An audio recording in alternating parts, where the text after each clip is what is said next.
All aboard. The trade deadline was yesterday. So huge show today. We're going to be talking trades almost the entire podcast.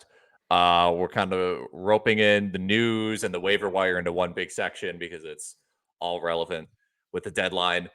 Let's jump right into it. The blockbuster trade that we were all waiting for went down.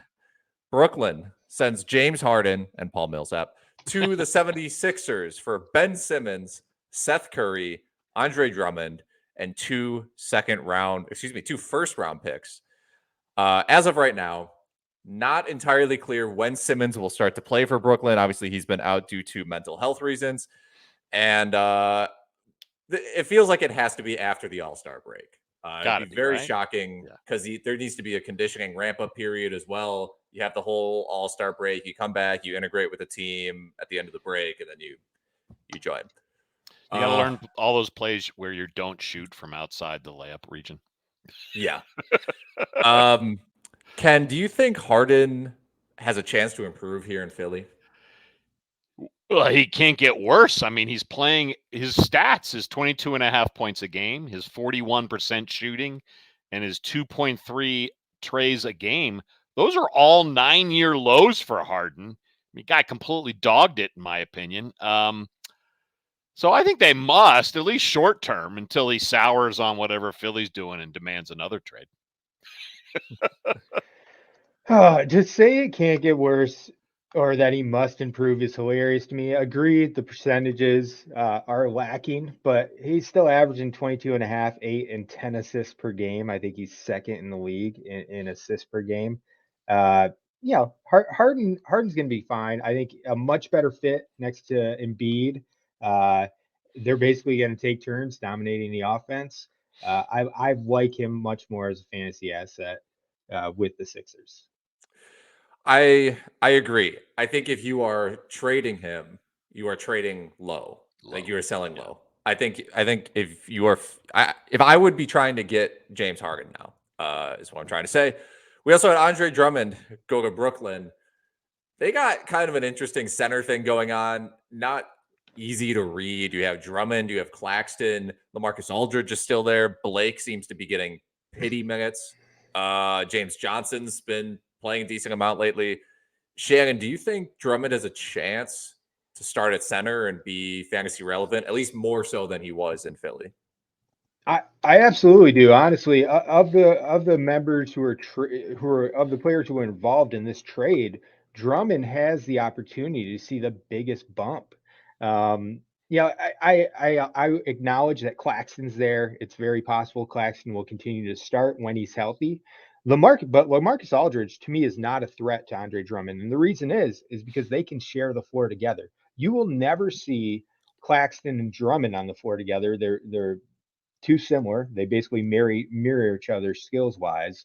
So, but Aldridge could play the 4. You can have Durant play the 3. Wait a minute. Are you saying LaMarcus Aldridge might have more upside than Kessler Edwards at power forward for the Brooklyn Nets? LaMarcus has been pretty good when he's had minutes this season. That question was pure sarcasm. Okay. I'm sorry if it didn't come through the video. I've watched Kessler Edwards play multiple games, and great two-way contract. I still don't know that he exists. So, no, no, I do. I think Drummond is an interesting option. You know, he's owned in 74% of Yahoo leagues, so you're not really going to be able to run out and get him there in many of your leagues. 38% of ESPN. Yeah, if you're in a league where he's available and you need help with boards and rebounds, maybe field goal percentage, I think he's worth a flyer. I do believe he's going to see more than the 15.5 minutes that he saw the past week, his last week with the Sixers. So at the very least, his playing time is going to increase some. About a week ago, I decided to pick up Jackson Hayes, and I had to decide between dropping Drummond, who was with the Sixers, or a Claxton. And I dropped Drummond, and now I really wish I had dropped Claxton. But, oh well. We'll see. I don't think it's going to be, I think, a bizarre rotation there for a while for many reasons. So it could end up being fine for you, Ken. Thank you. Steph Curry, what do you got? I mean, Seth Curry. Seth Curry in Brooklyn? I mean, he was kind of a primary outside shooter for the Sixers, so yeah. I don't see if his role changes that much. They certainly need outside shooting in Brooklyn too, right? I don't think his role changes a lot. On the other hand, on the nights where, okay, so we assume Ben Simmons is going to come back after the All-Star break. But before that, which isn't that long, Kyrie's not playing home games. Durant is out. Seth Patty Curry's the best Mills player. old. Yeah. Yeah, Seth Curry's the best player on the team for multiple games. So I think he's going to be chucking up shots for a while. And there's still going to be a lot of games after the All-Star break where he might be the second best offensive player on the team on those nights where Kyrie's out and Durant's out, which is not going to be uncommon. So, yeah, I like Seth Curry as a trade target if someone else is perplexed about if Curry managers are perplexed, throw out some offers. Yeah, I think Curry will continue to do what he does and what he's been doing with the Sixers, what he had done with the Sixers this season. But I don't think the move to Brooklyn is going to increase his fantasy value. He's averaging 15 points per game. That's a career high.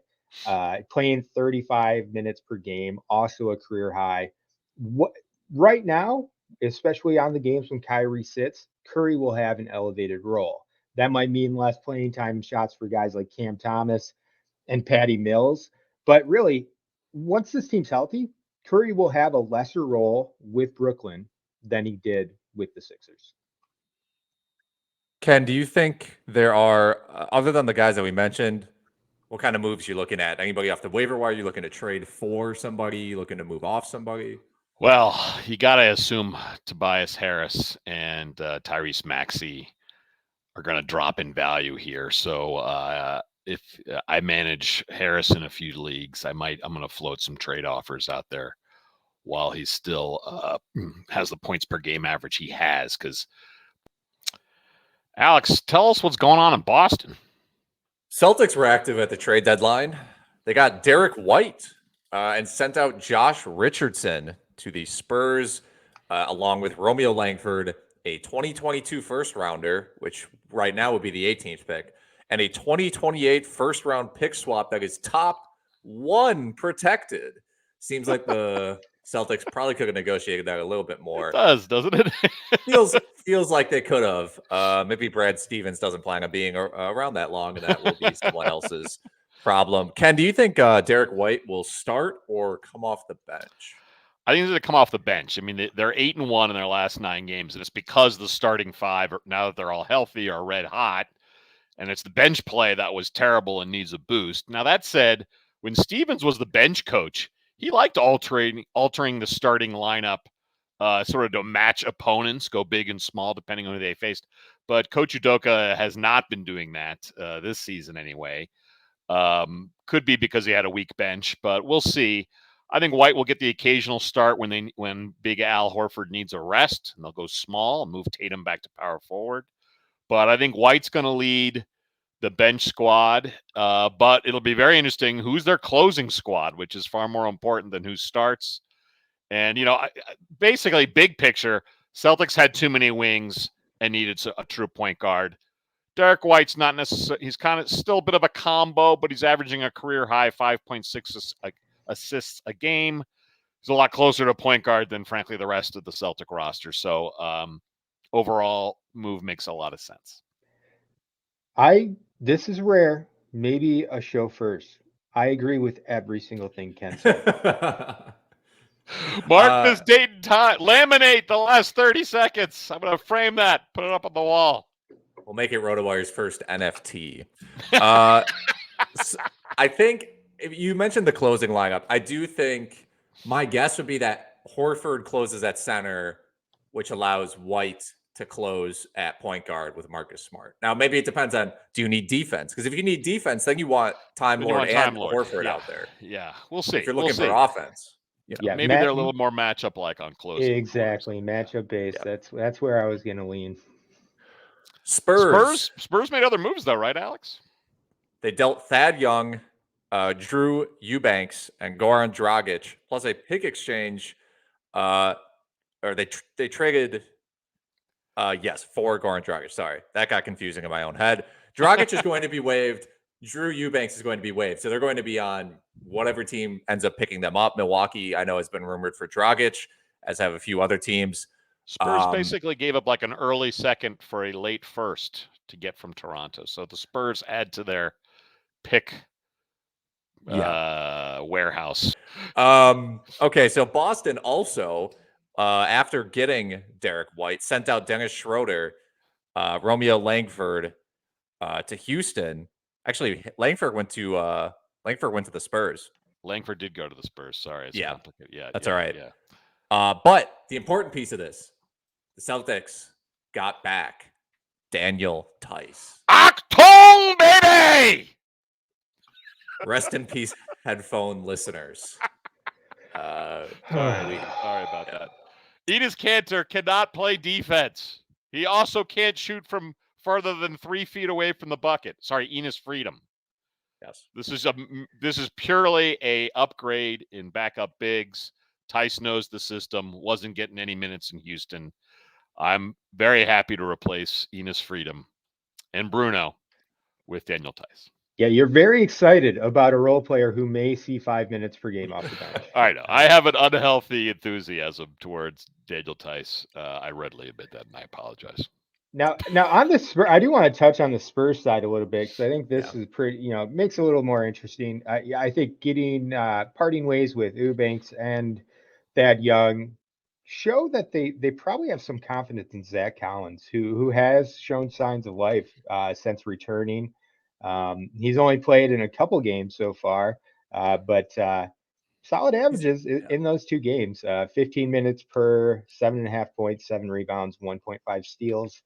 I'm still a believer in Zach Collins. I know it seems like he's been around forever. He was drafted 10th overall in 2017 by the Trailblazers. I like it for the Spurs. You open up minutes for a guy like Collins, and then also by parting ways with Derrick White, those minutes are not going to go to Josh Richardson. I believe Josh Richardson is a buyout candidate as well or they're just going to let his contract expire.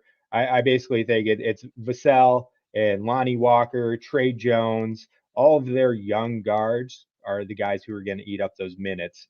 With Vassell, you probably leading the pack. I agree wholeheartedly. Let's rewind to Zach Collins, only rostered in 13% of Yahoo leagues. So an excellent flyer. If you need size, qualifies at forward and center. And I'm with you all the way on starting and giving big minutes to Devin Vassell. There's real upside there. There's no upside in Richardson as far as a young Spurs team trying to develop. And honestly, it was almost a luxury for them to have White the way DeJounte Murray's playing lately. You want Murray in the point guard position for as many minutes as you can. So a great move by the Spurs, who now also have hoarded a lot of nice picks. 100%. Ken, we have some news from Dallas. Yes, in a really depressing salary dump, the Mavericks dump Kristaps Porzingis plus a second-round pick. I love they had to throw in a second-round pick to Washington for Spencer Dinwiddie and Davis Bertans. Porzingis has 2.5 years left on his deal for roughly $85 million. He's played in 34 of the Mavs' 56 games this season. Yet another injury-riddled season with him and the Mavs. And currently has knee issues, though hopefully back within the week for the Wizards. But Dinwiddie and Bertans, they're not exactly gems or have much value at all. They're both having awful seasons. Last 14 games, Dinwiddie's shooting 34% from the field. He's got 1.5 years guaranteed at roughly $26 million. Also had a few locker room fights, which is not something you ever want to hear about. Bertans has been a contract the Wizards have been desperate to get away from for at least 1.5 years. This season, he's doing 15 minutes a game, shooting 32% from 3, and when that's your only skill, that's a real problem. He's got 2.5 seasons guaranteed at roughly $41 million and a terrible beard. Anyway, gentlemen, what are your thoughts on this Mavericks-Wizards deal? I have a lot of thoughts. Most of them are incoherent because I'm so confused about the Dallas side of this. Dallas's roster is god awful right now. Like really, really, really bad.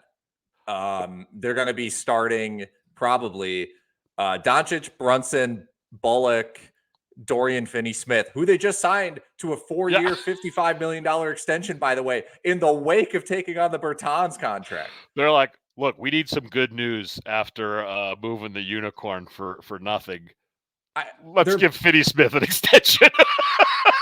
And then their bench is now like Spencer Dinwiddie, who's like trying to shill cryptocurrency to his teammates and doesn't know how to play basketball anymore. And then Sterling Brown, Frank Ntilikina, Dwight Powell. Dwight Powell, who's been on their bench for 40, 50 years. How long has Powell been a reserve for that? Okay, like I understand they want to just like they're like Porzingis are bad. Like we messed up. We're going to take 60 cents on the dollar and just not deal with it anymore. But you have Luka Doncic on your team. Like you can't tank, and then you're putting more money on your books with the Dorian Finney-Smith thing. And I think all of this is. And Bertans' contract isn't small. It's a problem. No, it's not. Yeah. From the Washington side, it totally makes sense. Dinwiddie didn't seem like he was really meshing well with the rest of the roster and maybe the coaching staff and execs. So that part of it makes sense. Even on the Dallas side, Porzingis, I saw a stat yesterday for Porzingis since acquiring Porzingis and when he and Luka actually play together, the winning percentage was actually worse than with it just being Luka. Sent him home. There's not much to scavenge from on the Dallas side, and then even on the Washington side, there's at least some interest. I'm not. Let's dive into that depth chart because they also got rid of Montrezl Harrell to Charlotte. Yes. To get Carey back, and who else did they get in that? They got Carey, Ish Smith. And as Shannon, a Pistons fan, knows, when you have a chance to get Ish Smith back, you make that move. Absolutely. Yeah. Every time. Sarcasm. So let's look at that depth chart for Washington, Shannon. Who do you like as a free agent grab now in this new altered Washington tanking lineup? Raul Neto. Is it Neto or Neto? Neto. He played 31 minutes, received the start last night at point guard. The point guard position will be one to watch in Washington. Brad Beal's out for the year. No more Dinwiddie. So, Neto Neto and Ish Smith are really the only two options. I refuse to believe this team's going to lock themselves into playing a 29 and a 30-plus-year-old point guard, one of those two, 30 minutes per game, though. I fully believe they'll end up bringing someone else into the mix and go full tank. Whether that's Cassius Winston or someone who's not on the roster at all, remains to be seen. You have guys like Kispert will get more run. Kuzma should be able to get as many shots as he wants. And even at the center position, Kuzma with his first career triple double last night. He really is their leader. And look at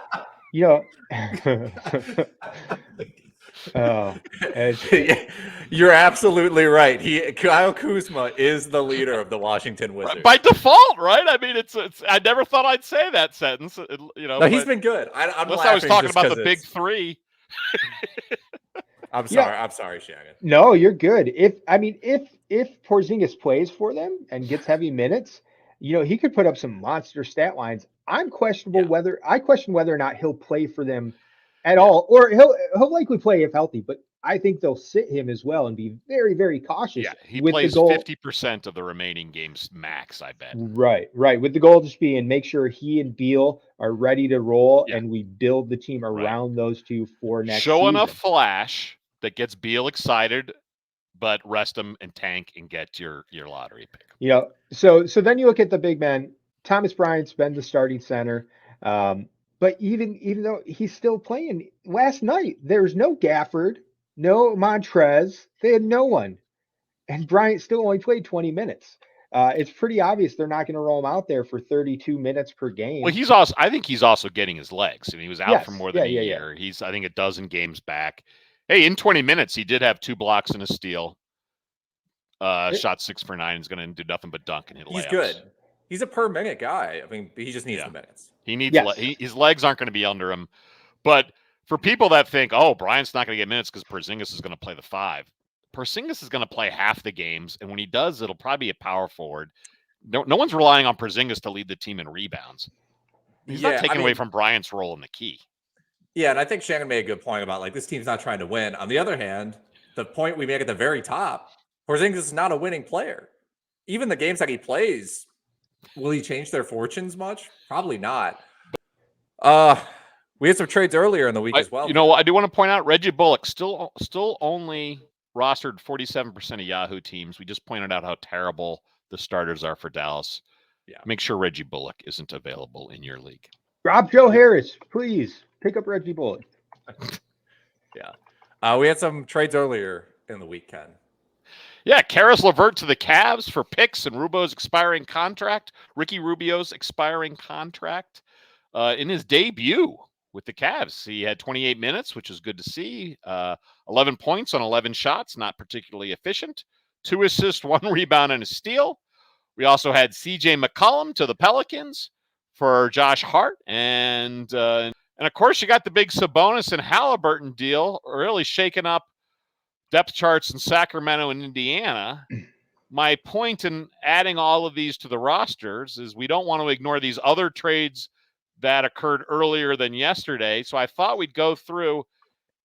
Let's check out the waiver wire based on the depth charts of the in-transition Portland Trail Blazers, Indiana Pacers, the New Orleans Pelicans, and the Sacramento Kings. Okay, let's start with Portland, who has, I think, maybe the saddest roster in the entire league at this point. They've usurped the Pistons, who at least have Cunningham, and right, and some other teams that are bad as well.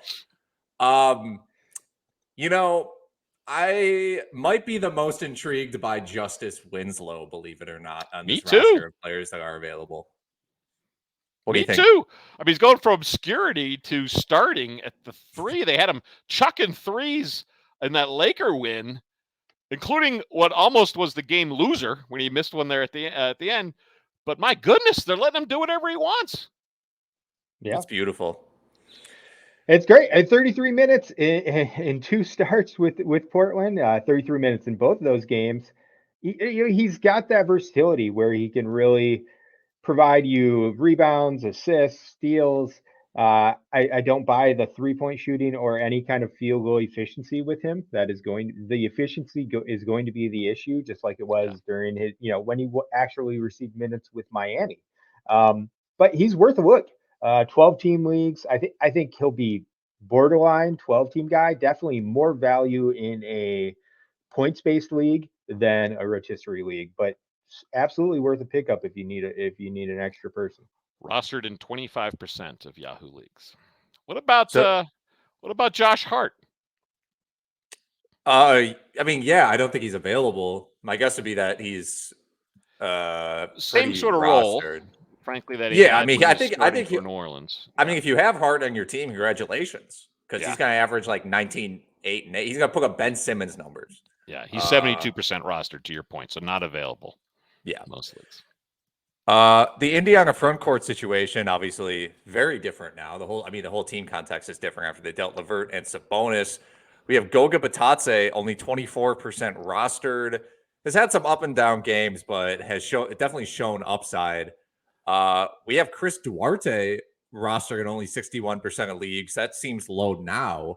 Lance Stevenson could still be in line for minutes, although he's competing with Buddy Hield at this point. And then we have O'Shea Brissett, who's starting at the 4 in theory for them now, and Terry Taylor, who's an offensive rebounding savant, but he's a 2 now. So now we'll I am going to say this, and I know most won't agree, but I do think there's possible upside for Jalen Smith on the Pacers.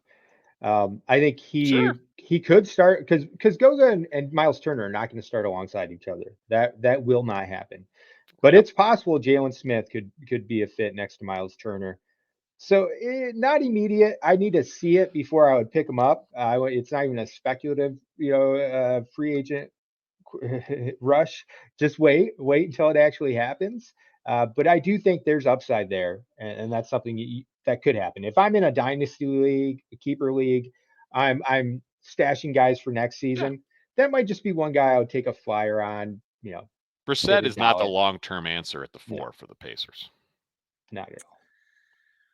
We also, let's see, for the Pelicans, Herbert Jones, 54% roster on Yahoo.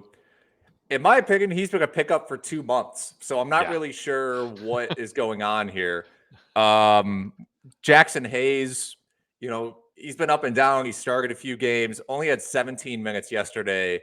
Not ideal. He's a guy you need like 24 minutes out of him at the very least, I think. So a little bit concerning yesterday with those minutes. And then on the Kings, we have basically an entirely new backcourt situation other than Fox, because we have Justin Holiday on the team now. Davion Mitchell is going to be presumably in a new role. Jeremy Lamb had a great game the other night, and they just got DiVincenzo at the trade deadline. So we kind of have to make sense of that at some point. Can you? Which is that possible? Yeah, I'm looking to you, Alex. Former Buck. So okay, here's the thing about Holiday. Holiday is a low usage guy. He is who he is, right? Like he's defense and threes. He's not even great at either of those things. Lamb has been a good per minute guy throughout his career. Decent all around stats. I don't know. I mean, they have a bad bench, so maybe he keeps playing like 28 minutes. And then DiVincenzo's been bad, but the Kings clearly like him. They tried to trade for him last year. Right. So it seems to figure that he's going to play at least 25 minutes a game. Him and Davion Mitchell are a great defensive backcourt when they're in the game. The problem is, like they're both like DiVincenzo is pretty much a pure shooting guard. And Davion Mitchell is pretty much a pure point guard. Jeremy Lamb is kind of like a 1 through. He could play 4, I guess, if he had to, but it's tough. It's tough to say what's going to happen here. They've got Holiday as a starter now, but I don't see how that. Yeah, I don't know. The case. What do you think, Shannon? It's really tough to figure out what the Kings are doing. When they traded Halliburton, I was like, okay, I don't agree with them moving Halliburton, but I can see some sense here. Basically, that sense being you finally have your big man centerpiece to pair with De'Aaron Fox, and you're opening up playing time for Davion Mitchell, who's flashed some serious signs of being a solid contributor for their team and in fantasy. And then Harrison Barnes, great fit basically in any lineup at the 3 or the 4. So to me, it made sense from that end. And then the first game without Halliburton, they start Holiday over Davion Mitchell. It made zero sense to me. Then they acquire Dante DiVincenzo the next day or later in the week. It's tough. It's tough to figure out. Try RotoWire today, free for 10 days. Get our premium tools, rankings, analysis, and breaking news alerts. No credit card required. Go to rotowire.com/try.